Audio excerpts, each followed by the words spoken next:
Welcome, everyone, to this OECD Global PFC Group webinar on shifting to safer alternatives for PFAS.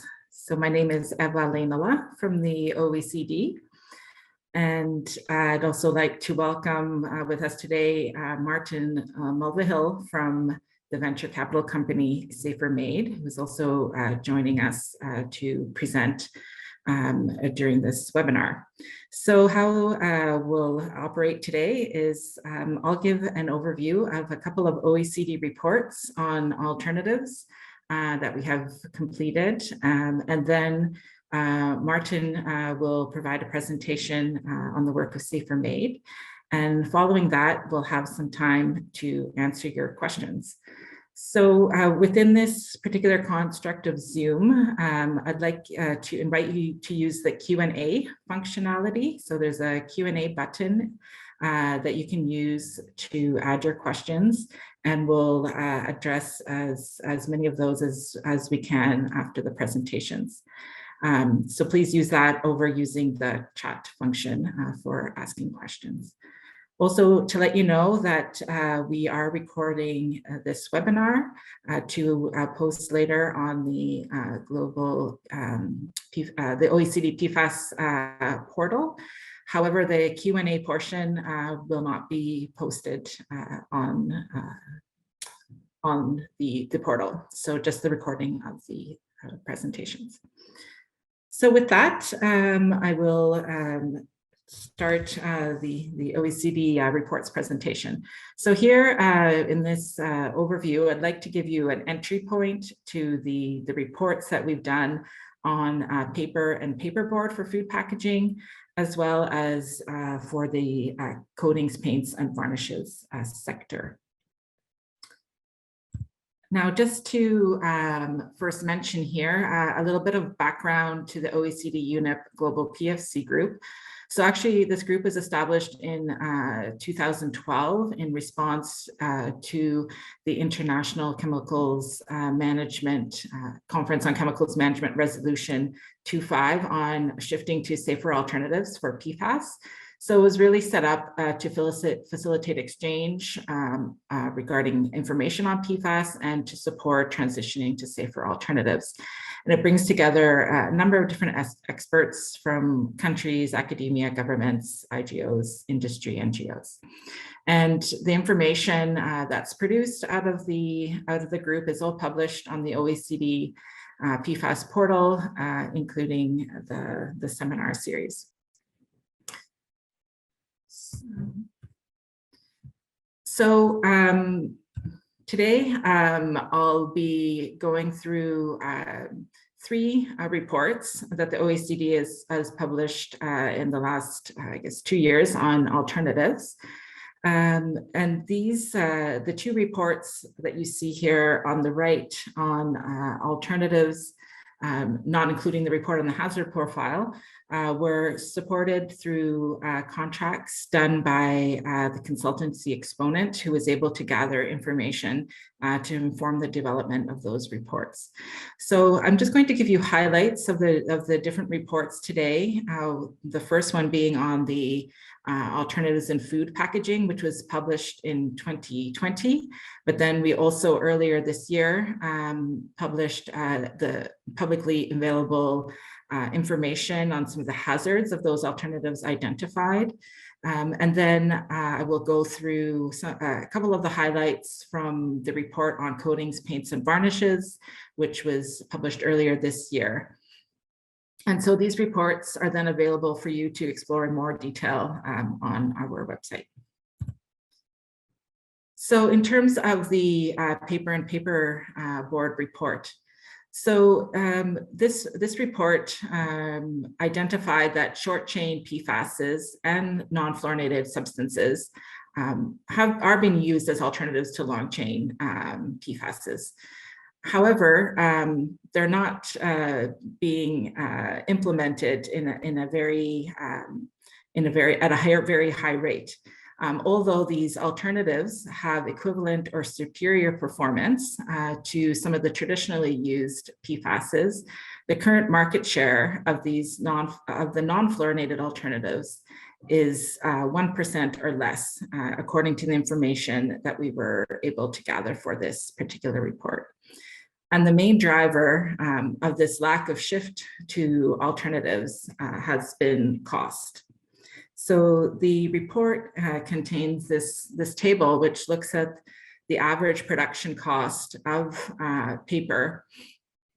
So when you're looking at base paper versus the use of short chain PFASs, or using non-fluorinated chemical alternatives or physical alternatives. And the increase in price ranges from 12 to 48% in relation to the base paper. And so this is one of the reasons that the report identified that we're not seeing a shift to the use of these alternatives, because functionally, as I mentioned, they have been shown to be equivalent or in superior performance. So this really indicates that unless there's another push, whether it be regulatory or demand from customers, we're probably not going to see a natural shift to these alternatives based on these cost differences.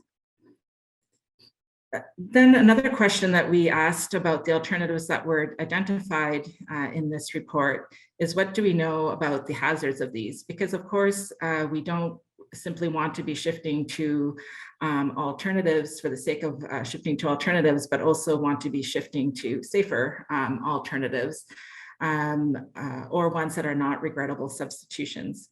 So what we did in the second report is look at the hazard profile of the alternatives that were identified in the food packaging report. And I should emphasize here that really what this report does is look at the publicly available classifications for the alternatives. So whether these are classifications that have been done by authorities, meaning governments or IGOs, or then classifications that have been done by industry, or if there are publicly available assessments done by authorities on the alternatives. So these are either human health related, environmental hazards, or looking at persistence and bioaccumulation. So the report doesn't gather new primary information or make its own sort of hazard assessments, but really looks at what assessments or classifications are out there in the public domain.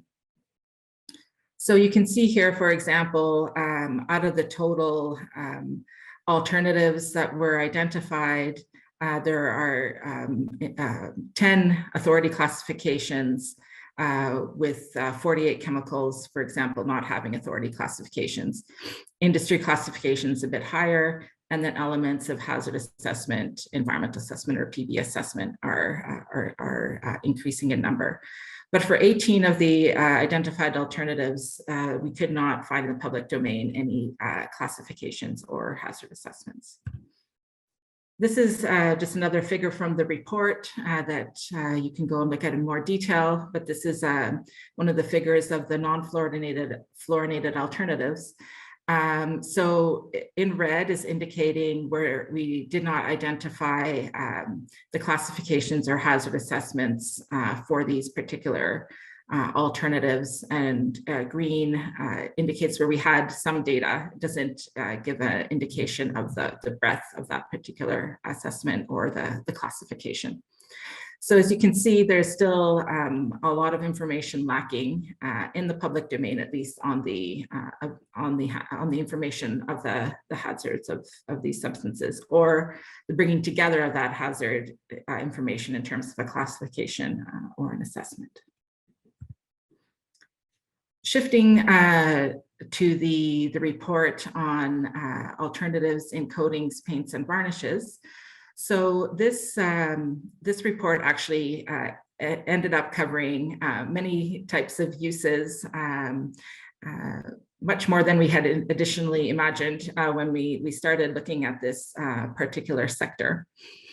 And what the report identifies is that in this particular sector, there are two main types of PFAS that are being used, and those are fluoropolymers and then short chain PFAS.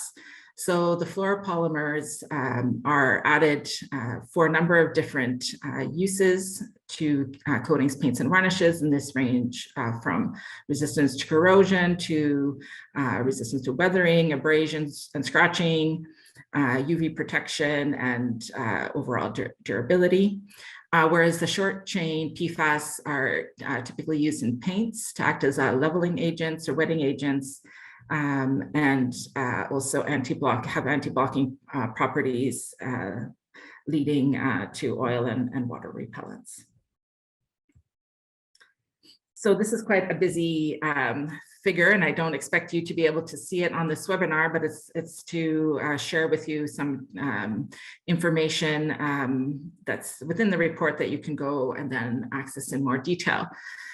So for example, this table outlines for the coatings, paints, and varnishes in different types of product categories, which the sort of individual products, which type of PFASs are used. So for example, in coatings, in powder coatings, it covers architectural and chemical industry, and these could be for uses for coatings for different bridges or buildings or vessels. And a number of fluorinated polymers are used in this regard. And then, for example, in varnishes, here there's not the use of fluorinated polymers, but a number of short chain PFASs were identified as being used for protective reasons in a number of different types of varnishes. Then the report goes on to explore in coatings, paints, and varnishes then what some of the alternatives are. So this is another table from the report, which is also then broken down by the functional use. So for example, in paints, there's the use for corrosion resistance, the number of different fluorinated polymers that are used in that. And then this table here lists a number of the alternatives that are then used for that particular use. So I'm just going to highlight a few of the different, a small number of the different uses that the report covers.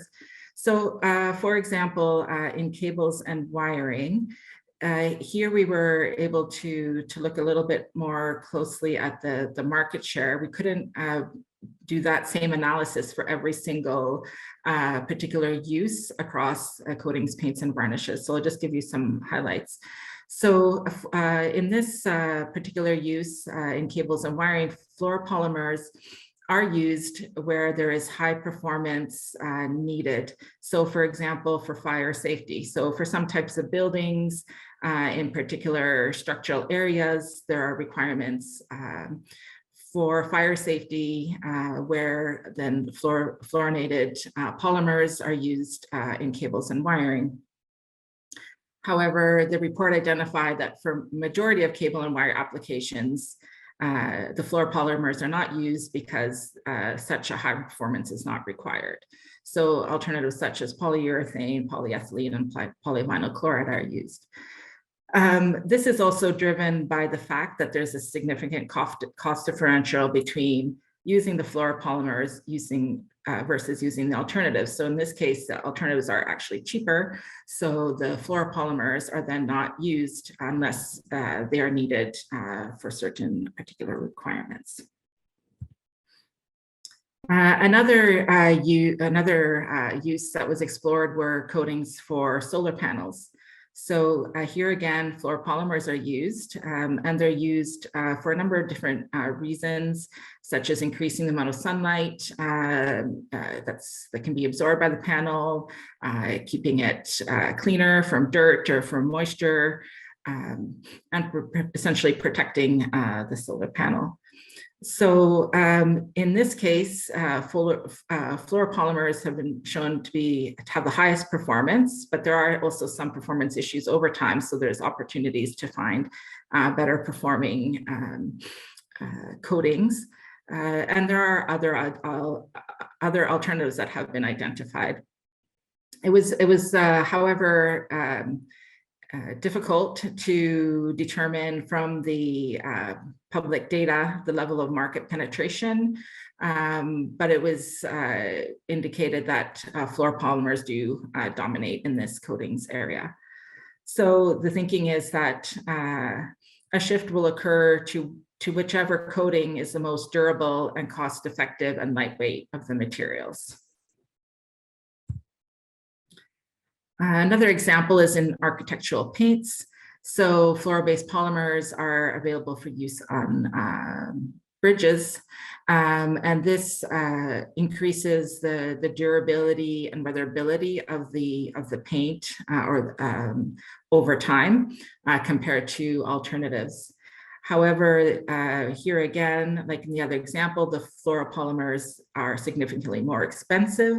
So they are more expensive to use at the outset. However, if you do have to recoat, for example, a bridge over a 30-year period, then other alternatives are more expensive. Still, overall, only about 1% of architectural protective coatings are actually fluoropolymer related compared to alternatives, which are covering about 99% of the uses. So this is another table pulled from the report where it looks at the different types of some of the different types of uses of PFAS and what type of market share the material has. So this is the ones that we were able to get some information on in this report. So you can see some of these range from very low levels, such as I mentioned for the architectural protective coatings at about a 1% share for the PFAS materials compared to 99% for the alternatives. However, for things like smartphones or high-end smartphones or other touchscreen coatings, about 100% of the market share is PFAS related, and then for the alternatives. So there is a range here in terms of the market share for the different types of applications. So we also want to put forward the information available on the hazards of the alternatives that were identified in the Paints, Coatings, and Varnishes report. This compilation is underway. We have gathered much of the data and are looking to publish the report in the new year. However, to say that there really are similar trends to the report on food packaging in terms of there are a lot of information gaps in the public domain in terms of classification or authoritative hazard assessment on the alternatives in these cases as well. So there were a number of challenges with the analysis. This included limited public availability of information on several different aspects. So one is knowledge on the alternatives that are actually being used. And then even if it was some alternatives were identified, there's not always clarity on the substance identity of these. And then also it's difficult to understand the relative costs of the different alternatives and their level of market penetration. But the reports put forward some information and thinking that was able to be identified to help those that are looking to shift to alternatives in these particular applications. And then looking then at the hazards in cases where there was lack of clarity on substance identity of the alternatives, then of course it's much more difficult to identify if there's a hazard classification or assessment on that particular substance. So, but I think one of the main threads of the two reports is also about cost. So in the food packaging report, that costs were inhibiting a shift to safer alternatives. And in the paints, coating, and varnishes, also noting that because of cheaper costs of alternatives, the PFASs were only used where they were really needed for their properties. And so this then links to the next presentation that Martin Mulvihill will make from Safer Made, which is a venture capital company investing in safer products and chemicals. So I'll turn things over to Martin to continue.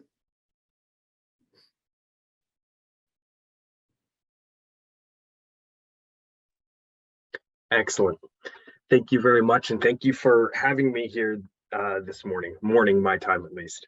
Welcome all of you, and appreciate you taking the time to think about the ways that we can get safer chemistry, in particular alternatives to PFAS, into the market.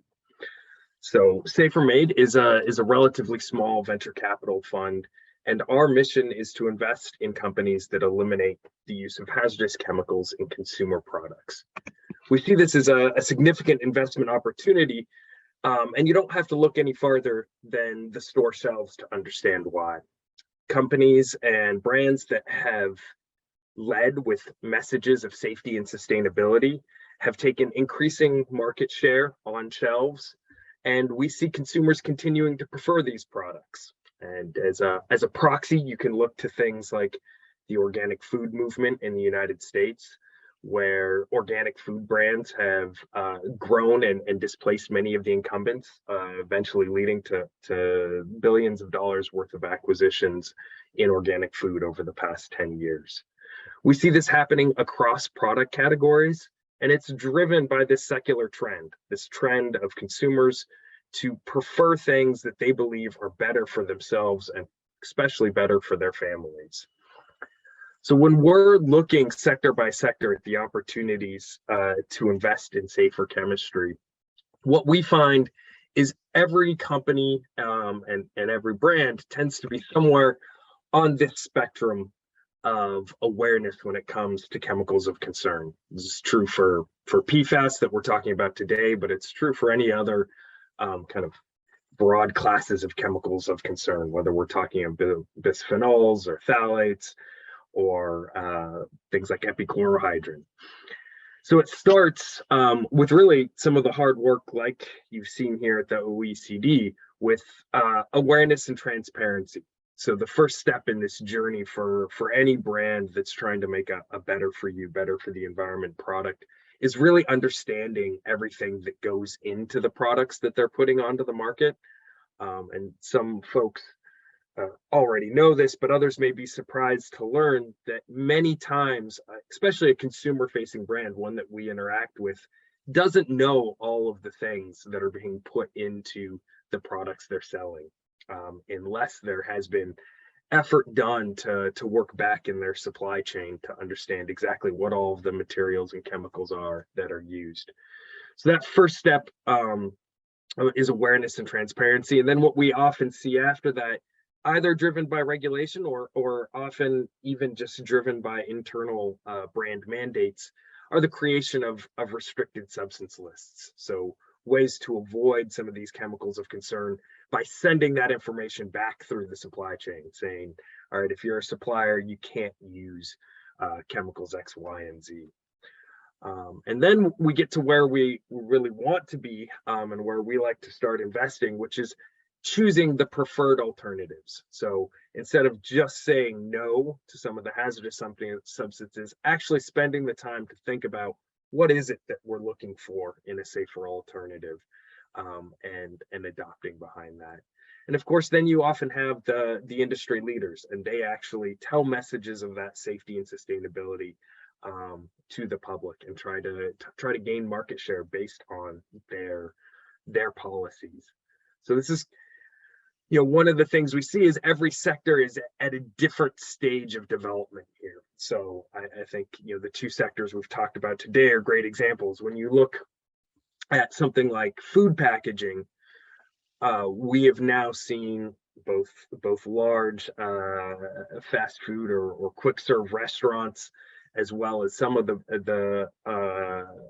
some regulatory action in municipalities and states to restrict the use of PFAS in food contact items.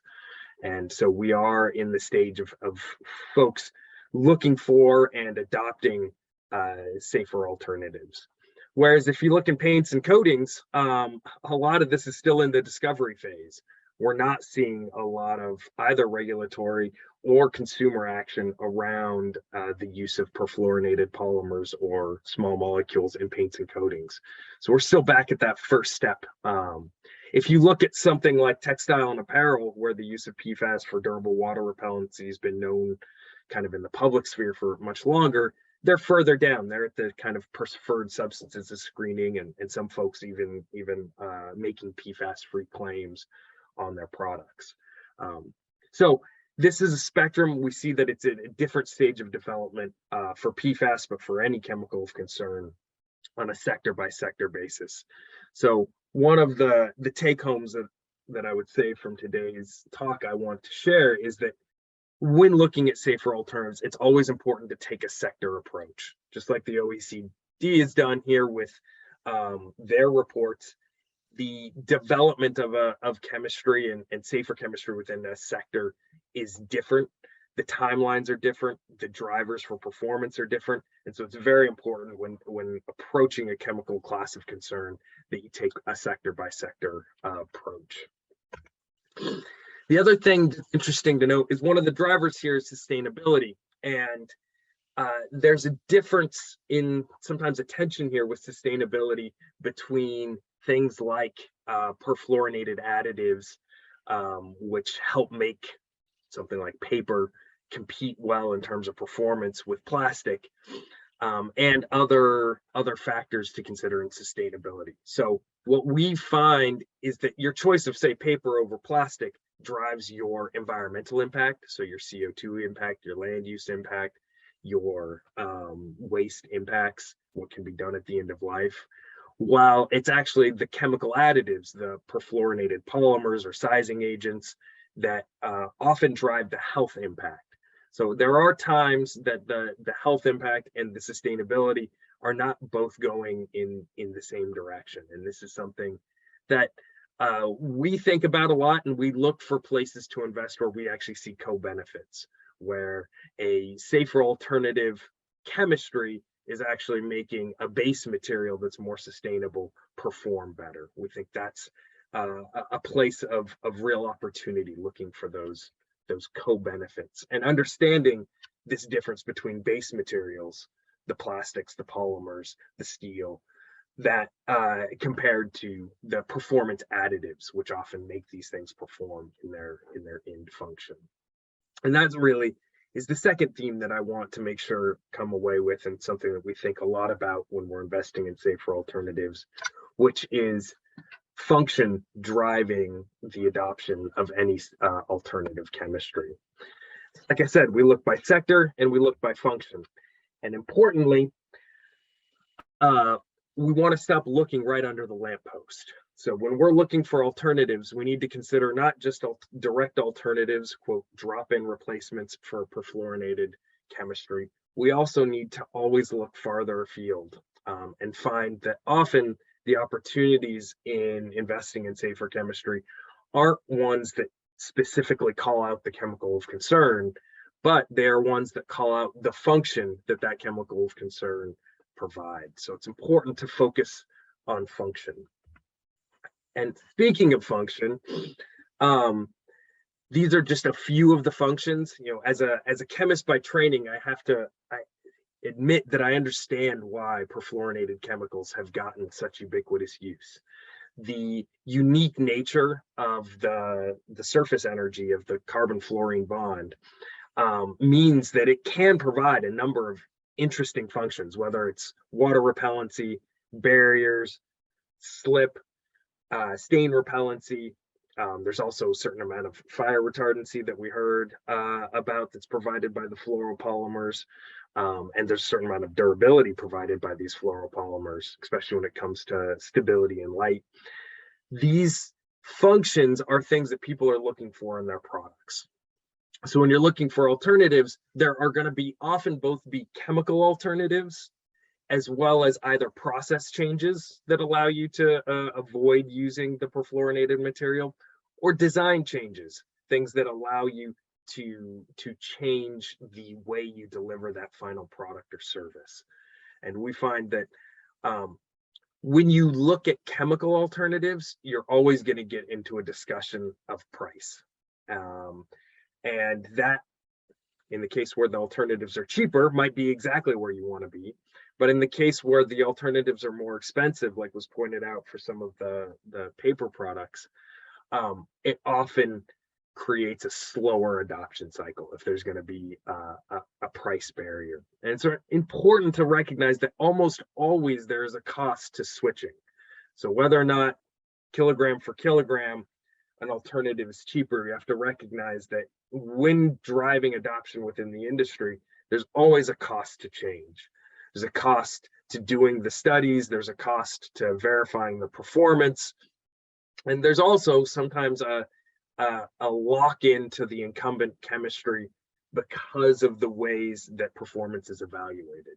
And so sometimes when we're looking at alternatives, we have to redefine function. All too often, some of the ASTM standards or other standards were actually made to work with the perfluorinated chemistry. And if you don't rethink about what the performance standard is, it's sometimes very hard to get adoption. So kind of along those lines, when we look at functional alternatives rather than just chemical alternatives, there are at least 3 different types of companies that are providing alternatives to the market. And each of them have their own unique advantages and disadvantages, and I'll highlight some from our own portfolio that are PFAS alternatives that take each of these approaches, right? So one approach to replacing perfluorinated chemistry is to come up with a brand new chemistry or material. Now, the advantage of this is often a space where you have intellectual property. You might be creating new molecules. You might be the only provider. That has certain advantages, but it also means a long path to market. So creating new chemistries and materials is often what we see is it often takes at least 2 years from the time you have a product that you can send to a potential customer in order for them to actually move forward with any sort of adoption. It varies sector by sector to a certain extent, but as fast as it ever happens is 2 years.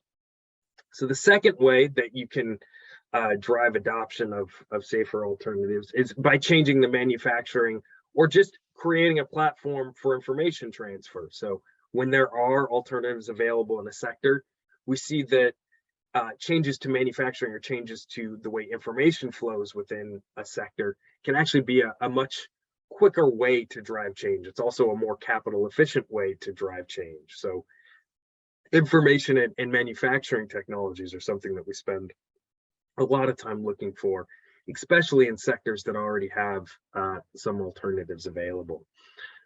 And finally, another opportunity to drive change and another type of company that we invest in here at Safer Maine are brands and product companies. So these are companies that actually create brands that you or I may buy, but that use safer chemistries. So what we like about these, well, there is very little intellectual property often in brand companies.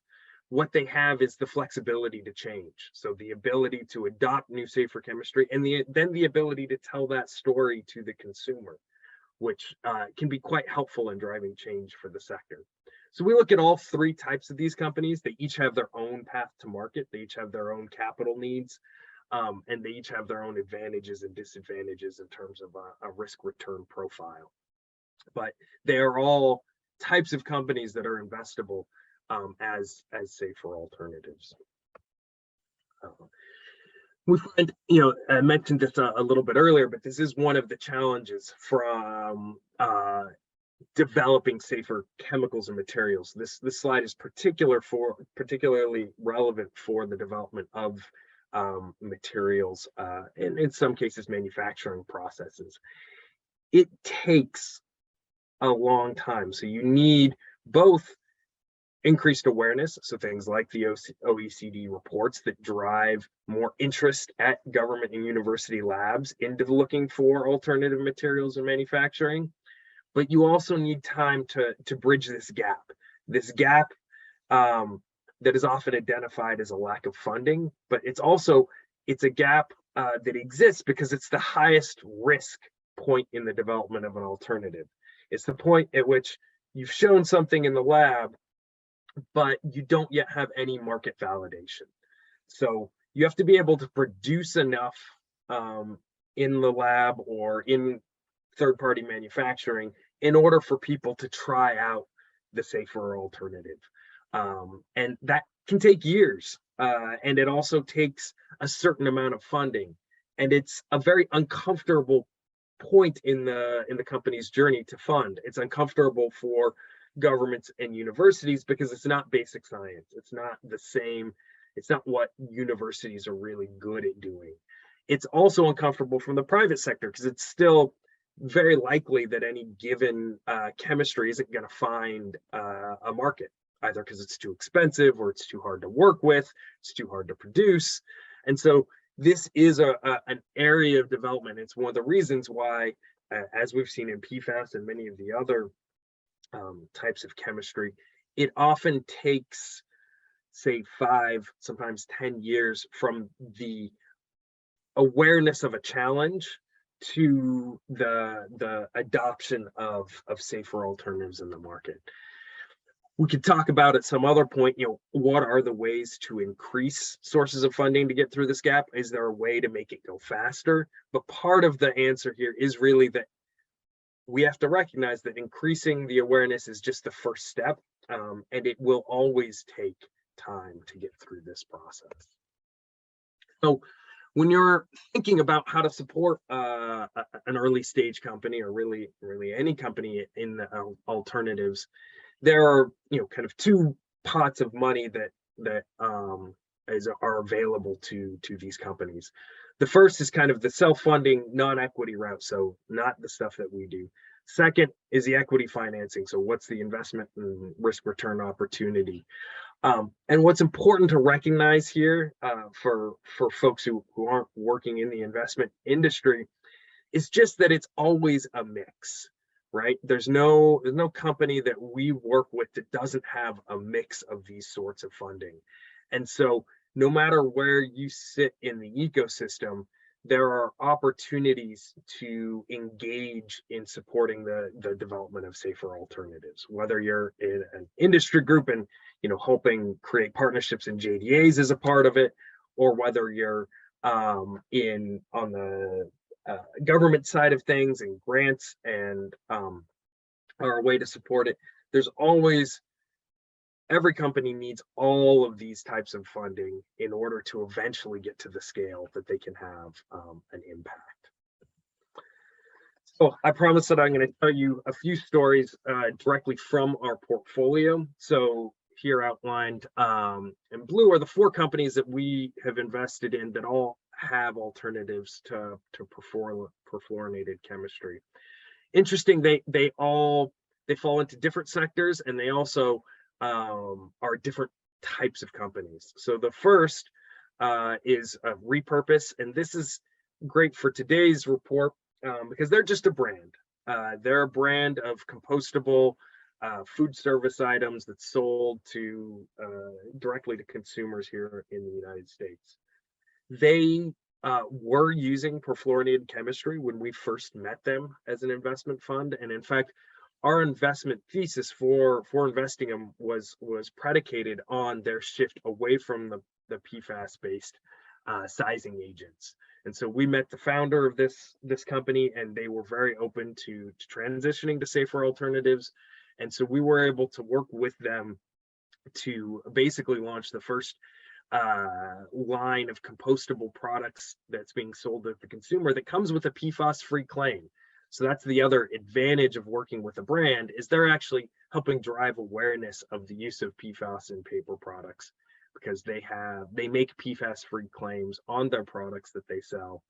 And they've actually looked at multiple alternatives that were were addressed in the OECD report. They first looked at the physical alternatives, and in fact launched the original PFAS-free product with Whole Foods using some of the physical approach, and then later found a chemical alternative that provided both the cost and functional profile that they were comfortable with, and that's what allowed them to launch kind of nationwide with a PFAS-free alternative.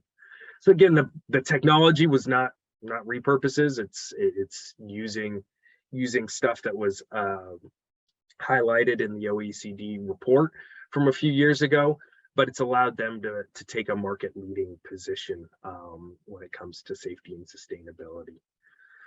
So the second two examples are both from textile and apparel, which we didn't talk about today, but is, like I said, a more established sector when it comes to PFAS-free alternatives.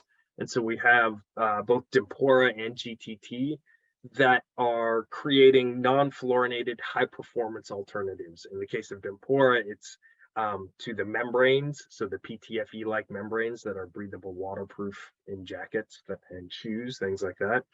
And for GTT, it's actually the chemistry that goes on the fibers, so that goes on the outside.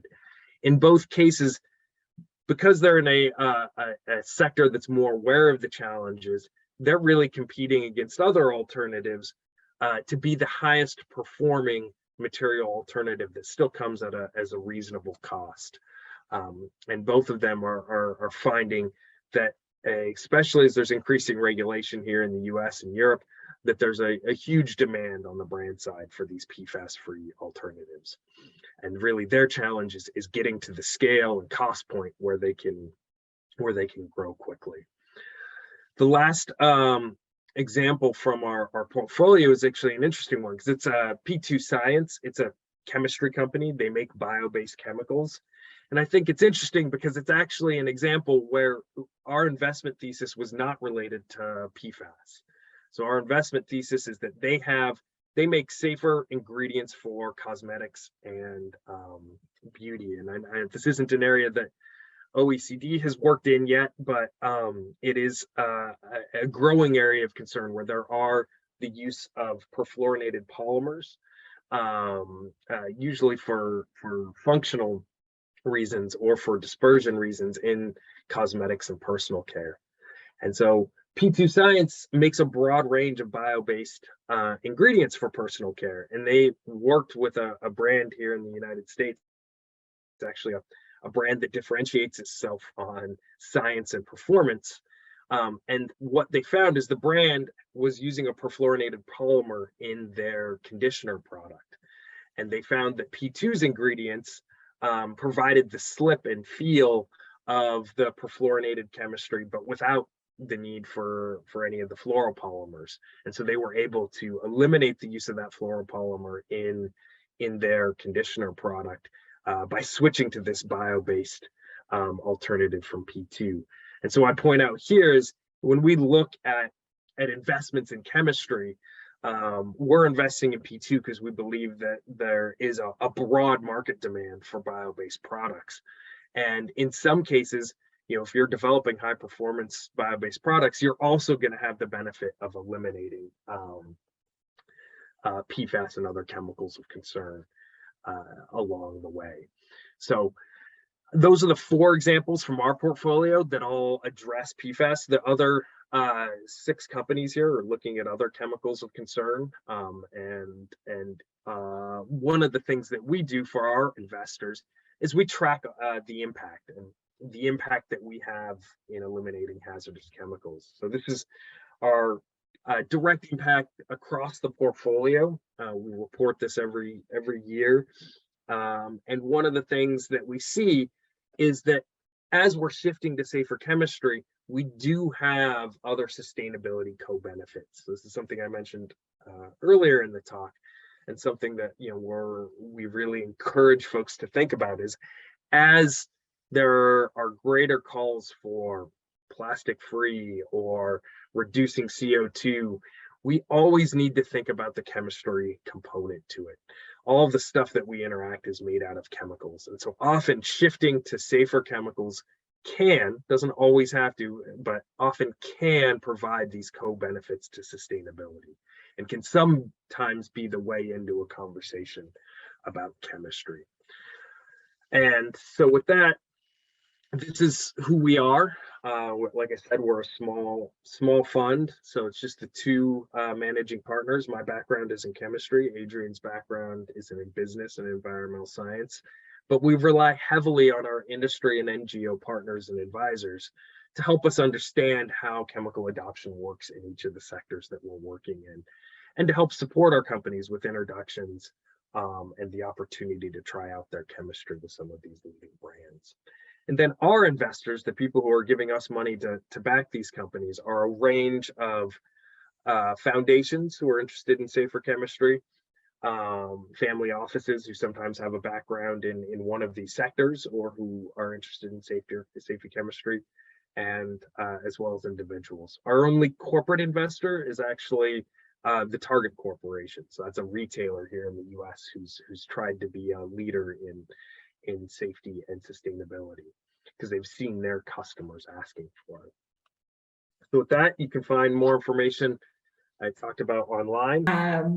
So I think we're just after 3 p.m. here in Paris time, and still very early in the morning in California, where Martin is. So I think we'll close things off for today, but I'd like to thank Martin very much for joining us, and for all of the 130 plus participants as well that we had in attendance. So thank you for joining the webinar today.